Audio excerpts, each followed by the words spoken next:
Good morning Madhyamik students, welcome back to our YouTube channel অ্যানিমাইরু classes. আমি আবার চলে এসেছি তোমাদের সামনে একটা নতুন ক্লাস নিয়ে। আমাদের সেম টপিক, জীবজগতের নিয়ন্ত্রণ ও সমন্বয়, যে চ্যাপ্টারটা তোমাদের চলছিল সেই চ্যাপ্টারটারই বাকি যে পার্টগুলো আছে সেগুলো নিয়ে আজকে আলোচনা করব। তো দেখো, আগের দিন আমি নিউরন মানে স্নায়ুকোষটার গঠন সম্পর্কে বলে দিয়েছি।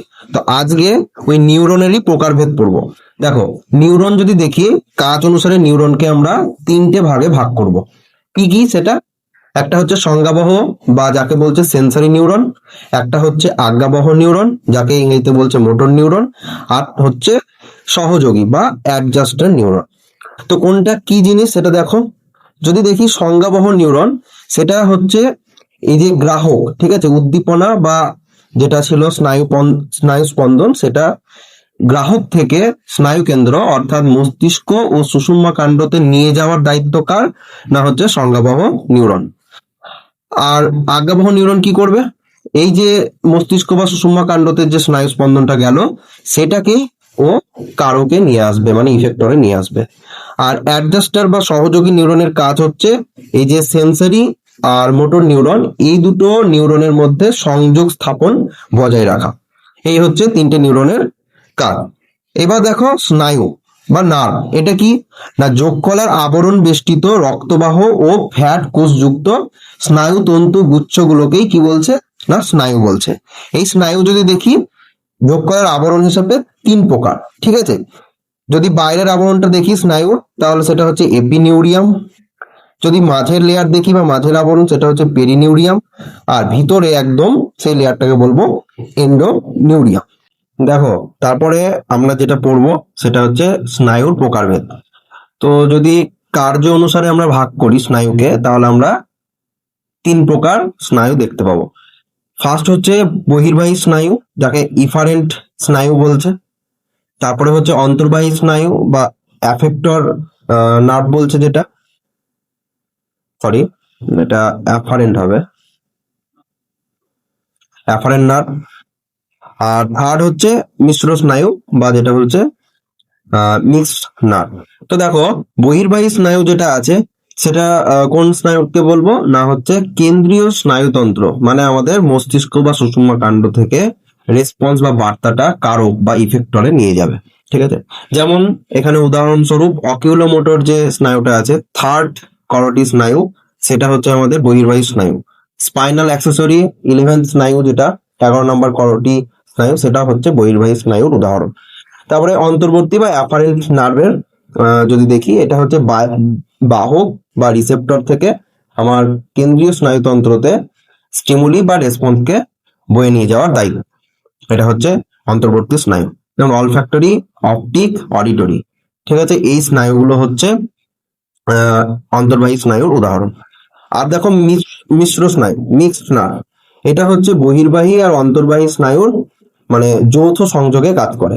যেমন হচ্ছে ভেগাস, ফেসিয়াল আর গ্লসোফ্যারিঞ্জিয়াল, এই স্নায়ুগুলো হচ্ছে মিশ্র স্নায়ুর উদাহরণ, ঠিক আছে। দেখো, তারপরে যেটা আমরা পড়বো সেটা হচ্ছে স্নায়ু গ্রন্থি বা যাকে বলছে নার্ভ গ্যাংলিয়ন। এটা কি? এটা হচ্ছে কেন্দ্রীয় স্নায়ুতন্ত্রের বাইরে কয়েকটি স্নায়ু কোষের কোষ দেহগুলি যোগ কলার আবরণী পরিবেষ্টিত হয়ে যে ঈষৎ স্ফীত গ্রন্থি সৃষ্টি হয়, তাকে বলছে স্নায়ু গ্রন্থি বা নার্ভ গ্যাংলিয়ন। দেখো, এটা হচ্ছে কোষ দেহ। এই কোষ দেহ থেকেই কি হচ্ছে, কোষ দেহগুলো যোগ কলার আবরণী পরিবেষ্টিত হয়ে একটা গ্রন্থি সৃষ্টি করেছে। যে ফোলা একটা গ্রন্থি দেখতে পাচ্ছ, সেটাই হচ্ছে আমাদের স্নায়ু গ্রন্থি। এর কাজ হচ্ছে স্নায়ু সৃষ্টি করা আর নিউরোসিক্রেশন ক্ষরণ করা। নিউরোসিক্রেশন একটা বিশেষ ধরনের রস।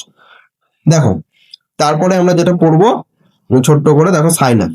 সাইনাস হচ্ছে দুটো নিউরনের সংযোগস্থল, মানে একটা নিউরনের শেষ আর একটা নিউরনের শুরু। দেখো ছবিতে দেখিয়েছি, এটা অ্যাকশন আর এটা ডেনড্রাইট। তো এখান অ্যাকশন থেকে দেখো স্নায়ু স্পন্দন, ডেনড্রাইটে আসছে কিভাবে। দেখো, এটা হচ্ছে একটা নিউরন আর এটা হচ্ছে একটা নিউরন, আর মাঝে আছে অ্যাসিটাইল কোলিন, এটা হচ্ছে আমাদের নিউরো ট্রান্সমিটার।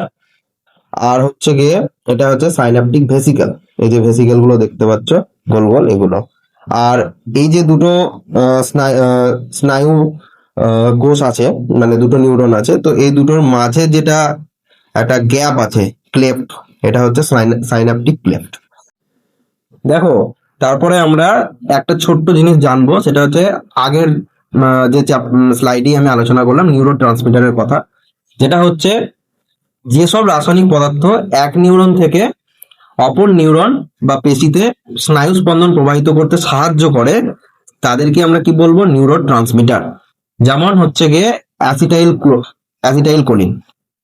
তারপরে দেখো, নিউরো ট্রান্সমিটার হলো, এবার আমরা একটা টপিক পড়বো, সেটা হচ্ছে স্নায়ুতন্ত্রের প্রকারভেদ।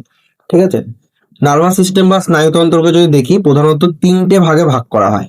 একটা হচ্ছে কেন্দ্রীয় স্নায়ুতন্ত্র, সেন্ট্রাল নার্ভাস সিস্টেম। একটা হচ্ছে প্রান্তীয় স্নায়ুতন্ত্র, পেরিফেরাল নার্ভাস সিস্টেম। আর একটা হচ্ছে স্বয়ংক্রিয় স্নায়ুতন্ত্র বা হচ্ছে অটোনমিক নার্ভাস সিস্টেম। এবার এদেরও আবার প্রকারভেদ আছে। যেমন আমরা বারবার বলেছি যে সেন্ট্রাল নার্ভাস সিস্টেম হচ্ছে মস্তিষ্ক মানে ব্রেন, আর হচ্ছে স্পাইনাল কর্ড সুষুম্নাকাণ্ড নিয়ে, এটা হচ্ছে কেন্দ্রীয় স্নায়ুতন্ত্র। আর যেটা হচ্ছে পেরিফেরাল স্নায়ুতন্ত্র বা নার্ভাস সিস্টেম, সেখানে আমরা করটিক স্নায়ু, ঠিক আছে, আর হচ্ছে সুষুম্না স্নায়ু পাবো। করটিক স্নায়ুর সংখ্যা হচ্ছে 24টা বা হচ্ছে 12 জোড়া। আর সুষুম্না স্নায়ু বা যেটা হচ্ছে স্পাইনাল নার্ভ, সেটার হচ্ছে 31 জোড়া, মানে হচ্ছে 62টা। আর এদিকে স্বয়ংক্রিয় যদি স্নায়ুতন্ত্র দেখি, সেখানে আমরা সমবেদী স্নায়ুতন্ত্র আর হচ্ছে সমবেদী স্নায়ুতন্ত্র আমরা দেখতে পাবো। তাহলে এই হচ্ছে স্নায়ুতন্ত্রের প্রকারভেদ। দেখো, এবার তাহলে আমাদেরকে মস্তিষ্ক সম্পর্কে পড়তে হবে, সুষুম্নাকাণ্ড এগুলো সম্পর্কে পড়তে হবে, যেগুলো তোমাদের সিলেবাসে আছে, যেটা আমি নেক্সট ক্লাসে একদম ডিটেলসে আলোচনা করব। তো আজকে ভিডিওটা আমাদের এই পর্যন্তই থাকবে।